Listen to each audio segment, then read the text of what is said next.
नमस्कार सभी का, कैसे हैं आप सब बच्चे। स्वागत है मेरे YouTube चैनल SLC पाठशाला पे। हम लोग आज पढ़ने जा रहे हैं sectors of the Indian economy का पार्ट 2।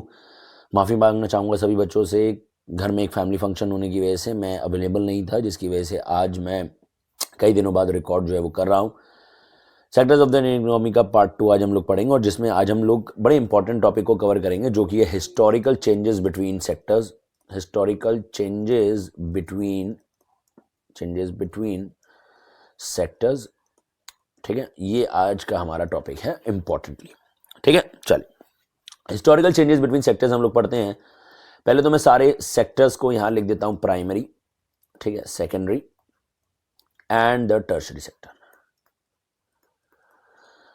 ठीक है, चलिए अगर मैं इनिशियल पीरियड की बात करूं तो किस सेक्टर को ज्यादा इंपॉर्टेंस या ज्यादा फेवर किया जाता है, that was the primary sector.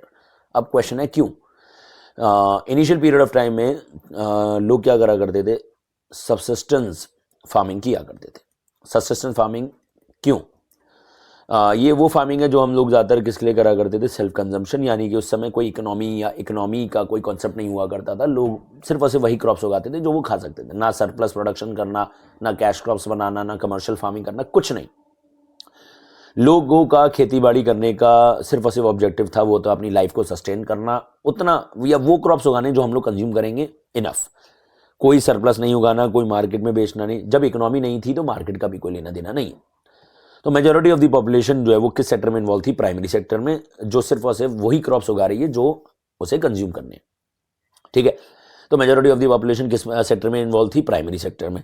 तो अगर मैं ये कहूँ कि प्राइमरी सेक्टर उस समय मेजोरिटी ऑफ द पॉपुलेशन को एम्प्लॉय कर रहा था। ठीक है, फिर चेंजेस आए। चेंजेस में सबसे पहला चेंज जो है ये था कि change in the methods of production. Change in the methods of production change हुए। इंडस्ट्रियल रेवोल्यूशन आया, इन्वेंशन ऑफ मशीन्स हुई, मशीन्स इन्वेंट होनी चालू हुई।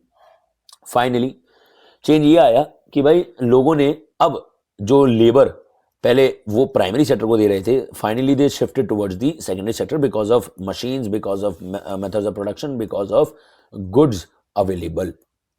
लोगों ने एग्रीकल्चर सेक्टर छोड़ सेकेंडरी सेक्टर में जाना शुरू कर दिया। जैसे जैसे सेकेंडरी सेक्टर डेवलप हुआ, ठीक है, फर्दर मोर टर्शरी सेक्टर की भी नीड जो है वो सामने आने लगी। टर्शरी सेक्टर आप लोग जानते हैं सर्विसेज इन्वॉल्व करता है। सर्विसेज जितनी भी आती हैं वो सब टर्शरी सेक्टर में आती हैं। धीरे धीरे पॉपुलेशन जो है वो टर्शरी सेक्टर की तरफ शिफ्ट होने लगी। रीजन उसका क्या था, higher income along with primary sector में बढ़ता हुआ डेवलपमेंट, सेकेंडरी सेक्टर में बढ़ता हुआ डेवलपमेंट जो है वो टर्शरी सेक्टर को प्रेशराइज कर रहा था कि उसको भी आगे डेवलप किया जाए। तो लेबर जो है वो कुछ जो प्राइमरी से सेकेंडरी में गई, प्राइमरी से वही लेबर जो है वो टर्शरी सेक्टर की तरफ जाने लगी। तो हिस्टोरिकली देखा जाए तो तीनों ही सेक्टर्स अपनी अपनी जगह पे एक इंपॉर्टेंस जो है वो होल्ड करते हैं। इनिशियल पीरियड में प्राइमरी सेक्टर की इंपॉर्टेंस थी, then the importance shifted towards the secondary sector, और प्रेजेंट एरा में टर्शरी सेक्टर की इंपॉर्टेंस जो है वो ज्यादा है। लेकिन पहले समझते हैं प्राइमरी सेक्टर के साथ हम लोग जरा एम्प्लॉयमेंट की बात करते हैं। प्राइमरी सेक्टर एम्प्लॉयमेंट के मामले में मैक्सिमम वर्कफोर्स हायर करती है। मैक्सिमम वर्कफोर्स यानी कि इंडिया की मेजॉरिटी ऑफ द पॉपुलेशन, और आज की डेट में भी 60% पीपल डायरेक्टली और indirectly earn there source of income through primary sector. लेकिन अगर मैं कंट्रीब्यूशन इन जीडीपी की बात करूं, कंट्रीब्यूशन इन जीडीपी तो वो सबसे लोएस्ट है। इतनी वर्कफोर्स काम कर रही है, उसके बाद भी कंट्रीब्यूशन कितना है, लोएस्ट है। लेकिन अगर मैं यही आयरॉनिकली आपके साथ टर्शरी की बात करूं तो एम्प्लॉयमेंट के मामले में सबसे लीस्ट लेबर जो है वो कहां काम करती है, टर्शरी सेक्टर में। लीस्ट लेबर इन तीनों सेक्टर्स में। और जीडीपी कंट्रीब्यूशन की बात करें तो भैया इसका शेयर है सबसे मैक्सिमम। जो घुमाकर एक ही बात समझाती है कि productivity in the tertiary sector जो है वो ज्यादा है। देखिए डेवलप्ड नेशंस कि हम अगर एक स्ट्रैटेजी पकड़े, डेवलप्ड नेशंस क्या नेशंस होते हैं? डेवलप्ड नेशंस वो होते हैं जहां पर प्राइमरी सेक्टर में जो वर्कफोर्स है वो कम, और टर्शरी एंड सेकेंडरी सेक्टर में वर्कफोर्स होती है ज्यादा। ठीक है, और खासकर सेकेंडरी सेक्टर में सबसे ज्यादा, ठीक है। लेकिन इंडिया की अगर हम लोग कहानी देखें तो प्राइमरी सेक्टर में वर्कफोर्स है सबसे ज्यादा और सेकेंडरी और टर्शरी सेक्टर में वर्कफोर्स है सबसे कम। चलो वो एक दिक्कत वाली बात नहीं है, लेकिन उसके बावजूद भी जीडीपी में कंट्रीब्यूशन प्राइमरी सेक्टर का सबसे लोएस्ट है ना, ये एक कंसर्न बन जाता है। टॉपिक ये है कि what is the reason behind the rising importance of the tertiary sector,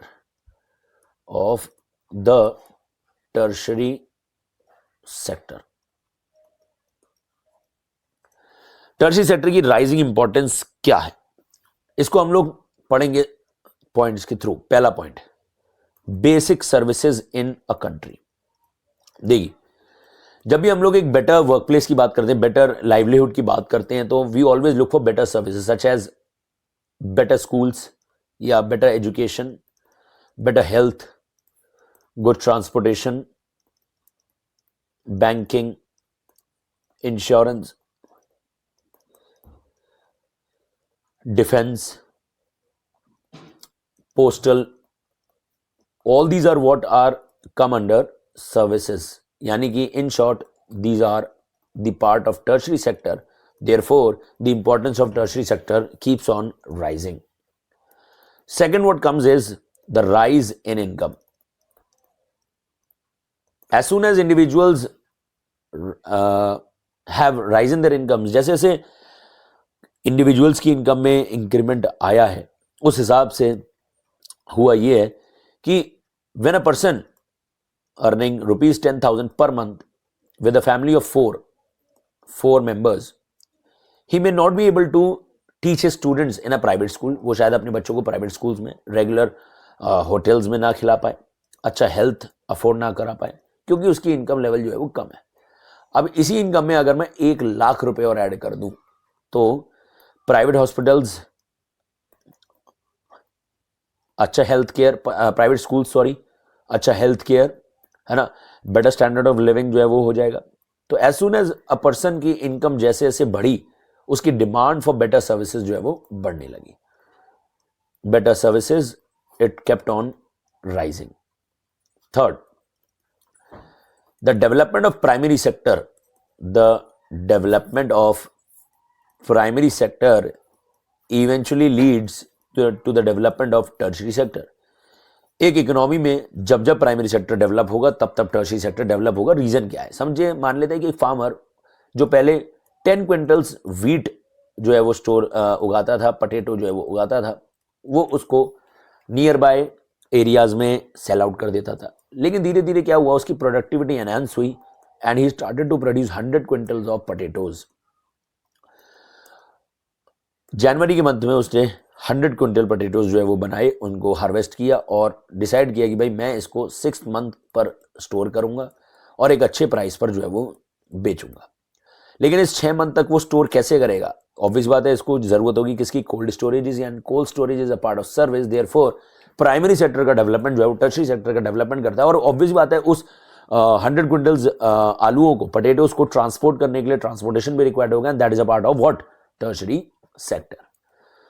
fourth की अगर हम लोग बात करें तो that is the role of IT, the role of information technology in the present era. यानी कि जिस हिसाब से आज के ज़माने में इंफॉर्मेशन टेक्नोलॉजी काम कर रही है, उस हिसाब से देखा जाए तो मैं मानता हूं कि हम लोग शायद ही कोई काम इमेजिन कर सकते बिना आईटी के। आज आप लोग ये वीडियोस देख पा रहे हो, मैं बना पा रहा हूं, मैं इस माइक से रिकॉर्ड कर पा रहा हूं, फिर मैं इसका एनालिसिस कर पा रहा हूं, that is all because of IT. And what IT comes under which sector? Tertiary sector. तो ये मानना पड़ेगा हमें कि हाँ, tertiary sector has risen its importance over time. जहां पर पहले टर्शरी सेक्टर को कोई जानता भी नहीं था, सर्विसेज होती क्या कोई जानता नहीं था, आज सर्विसेज की बहुत ज्यादा डिमांड है, because services make our lifestyle more standardise and more smooth. तो आई होप आपको हिस्टोरिकल चेंजेस बिटवीन सेक्टर समझ में आया होगा, rising importance of the tertiary sector आपको समझ में आई होगी। प्राइमरी सेक्टर का कॉन्ट्रास्टिंग नेचर हमें नहीं भूलना है। प्राइमरी सेक्टर एम्प्लॉयमेंट के मामले में तो सबसे ज्यादा लेबर हायर करता है, लेकिन वही आउटपुट की बात करें तो वही उसका सबसे कम है। वहीं आयरॉनिकली टर्शियरी सेक्टर में लेबर फोर्स सबसे कम है लेकिन आउटपुट ज्यादा है। ये मानना पड़ेगा कि प्राइमरी सेक्टर हमारी कंट्री में एक डेडवेट बनता जा रहा है, जहां पर लोग एम्प्लॉय तो हो रहे हैं लेकिन उनका ऐसा कोई रोल प्ले जो है वो नहीं है, जो शो करता है एक बड़े सीरियस इशू की तरफ, दैट इज डिसगाइज्ड अनएम्प्लॉयमेंट, जिसके बारे में हम लोग नेक्स्ट वीडियो में पढ़ेंगे। आई होप आपको ये वीडियो समझ में आया होगा। कमेंट सेक्शन आपका है, डाउट्स आपके हैं, सॉल्व मैं करूंगा। ठीक है, बने रहिए मेरे चैनल के साथ, बने रहिए इन वीडियोस के साथ, रिवीजन करते रहिए। Thank you so much.